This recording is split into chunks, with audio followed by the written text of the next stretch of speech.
So I love talking to people who've got very unique and varied perspectives.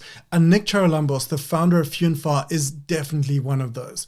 And in this clip, Nick shared his view, which is very unique, about the three, let's call them routes to a great product career.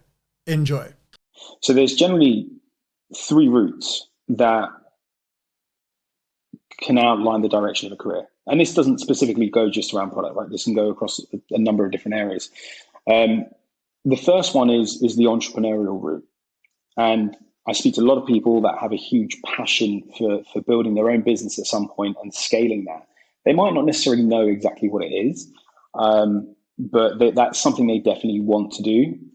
So that's the first route. And obviously that has some pros, but it also has some cons, and it does affect everything from like your work-life balance to the lifestyle that you lead. So all of these different things need to be taken into consideration. The second one is the career growth route, right? So like you talked about, if someone's a senior PM, you can go to a head of, you can go to director, you can go to CPO.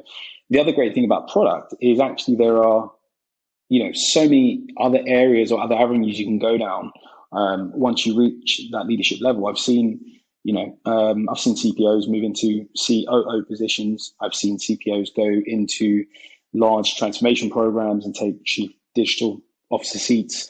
But if you look at the US as well, if you look at the big tech companies, a lot of the CEOs that are in those seats have come from product. And I think it's slightly different, obviously, in the US. Product is a little bit more advanced over there, and it's more recognized as a long-term career track. So I think we will move to that direction, but it does mean that people have got a lot of options when they go down the career route.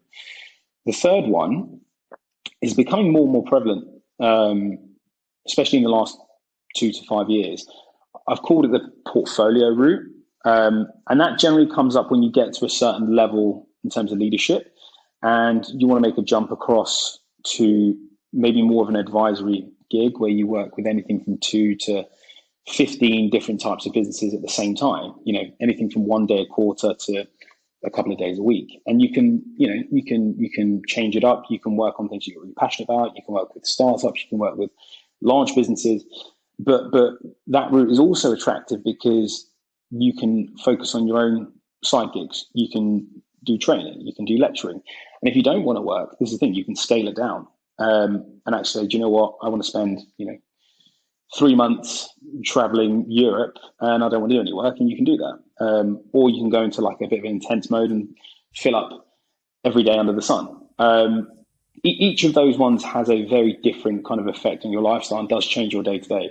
Like if you talk about the portfolio one, that's a big sales. There's a big sales element to that because you need to make sure that you're consistently feeding the pipeline. But they're the three kind of overviews. I think what kind of going more into your question around like for a product person, what does that track look like? What can it look like?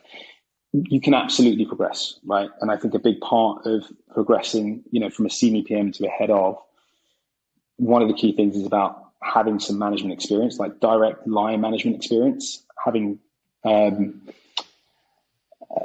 couple of people maybe looked after that have grown under you. The other key thing is what I mentioned right at the beginning, right? Is having clear, tangible, commercial impact on a business. But again, you could always, I've spoken to people that decide to go down the IC route, right? They don't want the hassle of management. They don't really fancy that. They quite like getting their head down, going deep into problems and coming up with products and working more in a collaborative way rather than having a team, and they want to remain close to product. That's also fine. But unless you take the time to step back and think about what you enjoy and what works for your life, then you can very easily fall into one of these tracks by accident and actually find it hard to then transition over.